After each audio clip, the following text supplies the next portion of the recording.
ህወሓት ለገዢው መንግስት አስደንጋጭ ማስጠንቀቂያ ሰጥቷል። በጣም በአጭር ጊዜ ውስጥ ወደ አዲስ አበባ ሰብረን እንገባለን ሲልም አስታውቋል።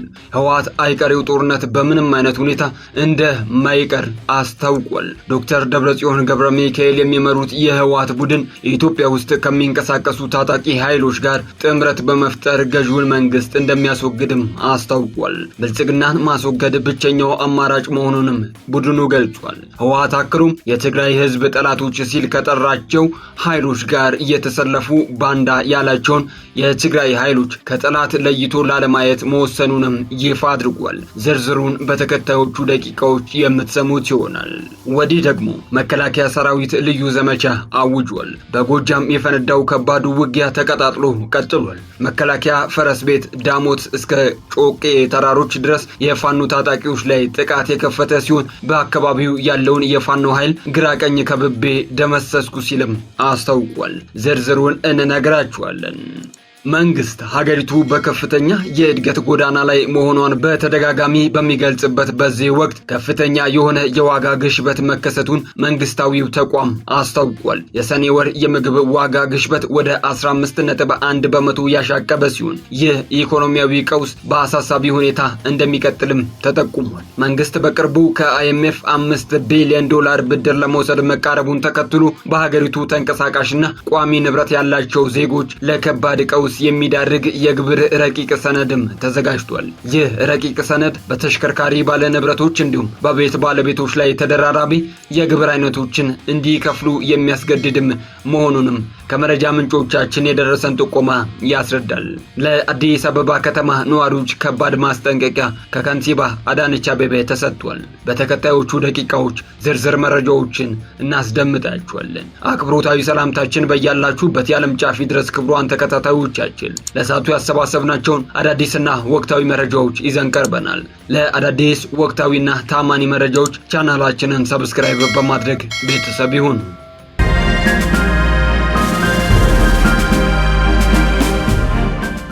ቀዳሚ ወዳደረግነው መረጃችን ስናልፍ መንግስት ሀገሪቱ በከፍተኛ የእድገት ጎዳና ላይ መሆኗን በተደጋጋሚ በሚገልጽበት በዚህ ወቅት ከፍተኛ የሆነ የዋጋ ግሽበት መከሰቱን መንግስታዊው ተቋም አስታውቋል። የሰኔ ወር የምግብ ዋጋ ግሽበት ወደ 15.1 በመቶ ያሻቀበ ሲሆን ይህ ኢኮኖሚያዊ ቀውስ በአሳሳቢ ሁኔታ እንደሚቀጥልም ተጠቁሟል። በሰኔ ወር የዓመት ጠቅላላ የዋጋ ንረት 13.9 በመቶ ሆኖ ተመዝግቧል። የኢትዮጵያ ስታቲስቲክስ አገልግሎት ይፋ ባደረገው የሰኔ ወር ሪፖርት መሰረት የሀገሪቱ በዓመት ጠቅላላ የዋጋ ንረት 13.9 በመቶ ሆኖ ተመዝግቧል። ይህ ባለፈው ዓመት ተመሳሳይ ወቅት ጋር ከተመዘገበው ሲነጻጸር 13.9 በመቶ ጋር እኩል ነው። በተጠናቀቀው ወር የምግብና አልኮል ያልሆኑ መጠጦች ዋጋ ንረት 15.1 በመቶ የደረሰ ሲሆን ለዚህ ጭማሪ በዋናነት የስኳር፣ ማርና ቸኮሌት 35.9 በመቶ፣ የፍራፍሬ 21.3 በመቶ፣ የወተት፣ የአይብና እንቁላል 20.3 በመቶ፣ የስጋ 19.2 በመቶ እንዲሁም የምግብ ዘይቶችና ቅባቶች 18.8 በመቶ የዋጋ ንረት በከፍተኛ ደረጃ መጨመር እንደሆነ ተገልጿል። በሌላ በኩል ምግብ ነክ ያልሆኑ የሸቀጦችና አገልግሎቶች በዓመት የዋጋ ንረት 12.2 በመቶ ሆኖ ተመዝግቧል። በዚህ ዘርፍ ለታየው ጭማሪ የትምህርት 17.3፣ የመጓጓዣ 14.3 በመቶ፣ የቤት መገልገያ ቁሳቁሶች 13 በመቶ እና የሆቴልና ሬስቶራንት አገልግሎቶች 12 በመቶ የዋጋ ጭማሪ በዋናነት ይጠቀሳሉ። የወር በወር የዋጋ ንረትን በተመለከተ በሰኔ ወር የነበረው ጠቅላላ የዋጋ ንረት ከግንቦት ወር ጋር ሲነጻጸር በ1 በመቶ ጭማሪ አሳይቷል።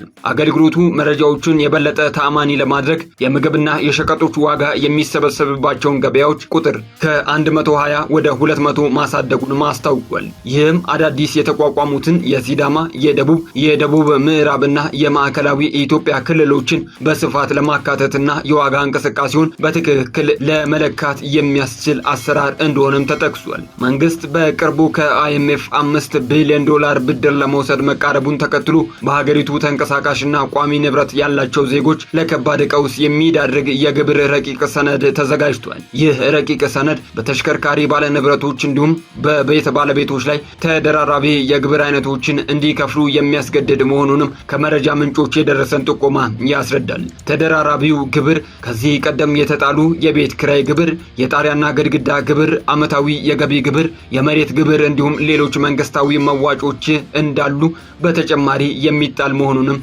ረቂቅ ሰነዱ ያስረዳል።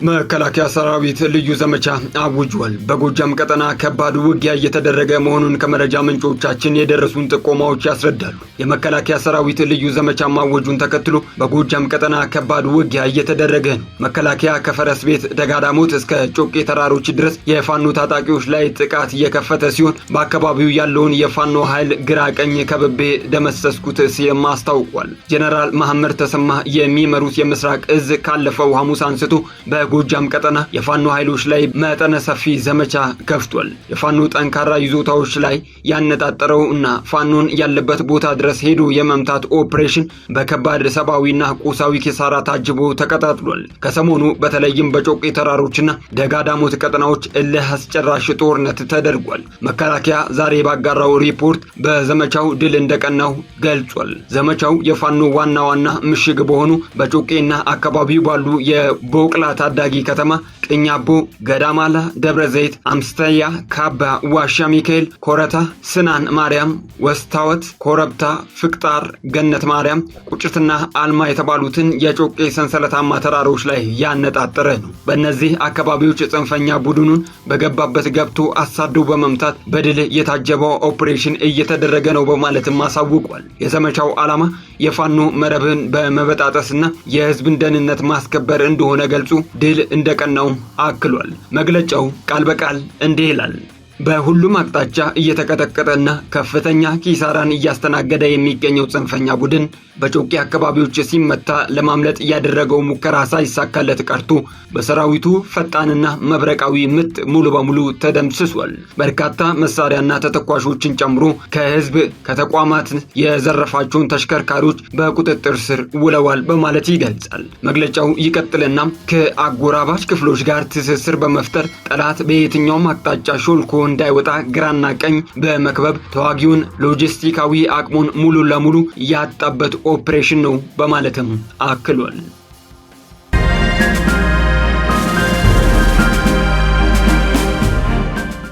ታጥረው የተቀመጡ መሬቶች ላይ በሚቀጥሉት 2 ወራት ውስጥ እርምጃ እንደሚወሰድ የአዲስ አበባ ከተማ አስተዳደር ካንቲባ ወይዘሮ አዳነች አቤቤ አስጠንቅቀዋል። የአዲስ አበባ ከተማ አስተዳደር ታጥረው ያለምንም አገልግሎት በተቀመጡ መሬቶች ላይ አስፈላጊውን ማጣራት በማካሄድ በሚቀጥሉት 2 ወራት ውስጥ ጥብቅ እርምጃ እንደሚወስድ ካንቲባ አዳነች አቤቤ አስታውቀዋል። ካንቲባዋ ይህንን የገለጹት ለተከታታይ 3 ቀናት ሲካሄድ በነበረው የከተማ አስተዳደሩ የ5 ዓመታት ስትራቴጂካዊ እቅድና የ2018 በጀት ዓመት አፈጻጸም ግምገማ ማጠቃለያ መድረክ ላይ ለተነሱ ጥያቄዎች ምላሽ በሰጡበት ወቅት ነው። ካንቲባ አዳነች በገለጻቸው አዲስ አበባ መሬት ታጥሮ የሚቀመጥባት ከተማ እንዳትሆን ከዚህ ቀደም መግባባት ላይ ደርሰናል ካሉ በኋላ ይህንንም ስምምነት ጥሰው ድጋሚ አጥራጥረው የሚያስቀምጡ አካላት ምንም አይነት ተጨማሪ እድል ሊሰጣቸው እንደማይገባ በአጽንኦት ተናግረዋል። የወጡ ህጎችና ደንቦች መሬት ላይ እንዲተገበሩ በማድረግ የለሙ መሰረተ ልማቶችን በተገቢው ሁኔታ ለተፈለገው ዓላማ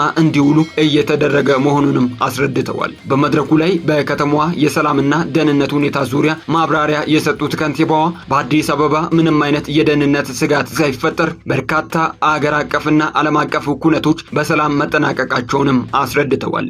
ይህ የህዝብን ሰላምን የማስከበር ስራ ማህበረሰብ አቀፍ በሆነ መንገድ መከናወኑ ትልቅ እድገት እየታየበት በመሆኑ ተጠናክሮ መቀጠል እንዳለበትም አመላክተዋል። በሌላ በኩል የከተማዋን የገቢ አሰባሰብ ስርዓት ለማዘመን የተከናወኑ ስራዎች ውጤታማ መሆናቸውንም ከንቲባዋ ጠቅሰዋል። የአፍሪካ ኢኮኖሚክ ኮሚሽን ባጠናው ጥናት መሰረት በአፍሪካ መልካም አሰራር አላቸው ከተባሉ 6 ከተሞች መካከል የአዲስ አበባ ገቢዎች ቢሮ በአሰራር ደረጃ አንደኛ መውጣቱንና ለሌሎች አገራት ጭምር ልምድ የሚያካፍልበት ደረጃ ላይ መድረሱን ይፋ አድርገዋል። ከንቲባ አዳነች አቤቤ አክለውም ከዚህ ቀደም በጤናው ዘርፍ በርካታ ወቀሳዎች ይቀርቡ እንደነበር አንስተው አሁን ላይ ግን የሕክምና ባለሙያዎች የሚያሳዩት የሙያ ስነ ምግባርና ሰብአዊነት በከፍተኛ ደረጃ መሻሻሉንም ገልጸዋል።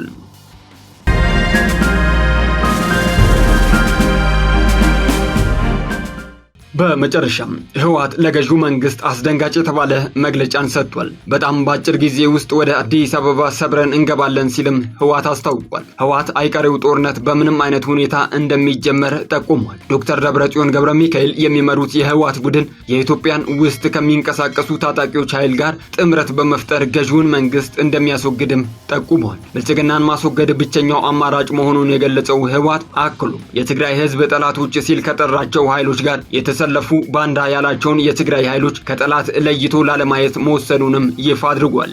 ዝርዝሩን እነሆ።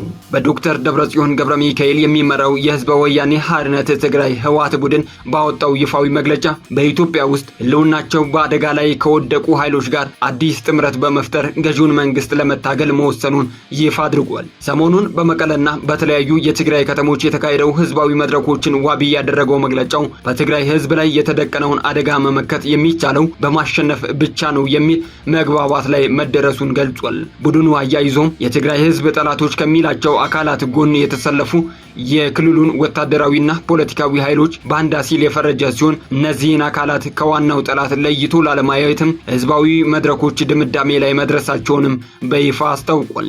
የፕሪቶሪያው የሰላም ስምምነት ካስገኘው አንጻራዊ መረጋጋት በኋላ ሀገሪቱን እና የሰሜን ክፍል ወደ ከፋ ወታደራዊ ፍጥጫ ሊመልስ የሚችል አደገኛ ስትራቴጂካዊ ሽግግር መሆኑንም ያሳያል። ህወሓት በሀገር ውስጥ ካሉና ህልውናቸው አደጋ ላይ ወድቋል ከሚባሉ ኃይሎች ጋር ጥምረት እፈጥራለሁ ማለቱ በፌዴራሉ መንግስት ላይ የሚደረገውን የፖለቲካና የትጥቅ ትግል ይበልጥ ለማስፋትና አዳዲስ ግንባሮችን ለመፍጠር የታለመ ስሌት ስለመሆኑ ማሳያ ተደርጎ ተወስዷል። ይህ አካሄድ በቅርቡ የፌዴራል መንግስቱ የውጭ ጉዳይ ሚኒስቴር ለተባበሩት መንግስታት ድርጅት በጻፈው ደብዳቤ ላይ ህወሓትና ኤርትራ ጥምረት ፈጥረው በአማራ ክልል የሚንቀሳቀሰውን ፋኖ እየደገፉ ነው ሲል ካቀረበው ውንጀላና በአጠቃላይ በቀጠናው ካለው ተለዋዋጭ የጂኦ ፖለቲካዊ አሰላለፍ ጋር ቀጥተኛ ትስስር ሊኖረው እንደሚችልም ያመላክታል። ይበልጥ አሳሳቢውና ከፍተኛው ትኩረት የሚሻው ጉዳይ ግን በክልሉ ውስጥ ያሉ ተቃዋሚዎችን ወይንም ከፌዴራል መንግስቱ ጋር አብረው የሚሰሩ የትግራይ ኃይሎችን ባንዳ በማለት መፈረጅና ከጠላት ለይቶ ላለማየት መወሰኑ ነው። ይህ አይነቱ ፍረጃ በህወሓት የውስጥ ስልጣን ሽኩቻ ያለውን ልዩነት ወደ እርስ በርስ የትጥቅ ግጭትና የንጹሃን ሰቆቃ ሊቀይረው የሚችል ከፍተኛ የእርስ በርስ ጦርነት አደጋ አለው። ማሸነፍ ብቻ የሚለው መፈክር የዲፕሎማሲውን በር ሙሉ በሙሉ በመዝጋት አካባቢውንና መላውን ሀገር ወደማይወጡበት አዲስ አውዳሚ የደም መፋሰስ አዙሪት ውስጥ ሊከተው እንደሚችልም የፖለቲካ ባለሙያዎች በጥብቅ ያስጠነቅቃሉ።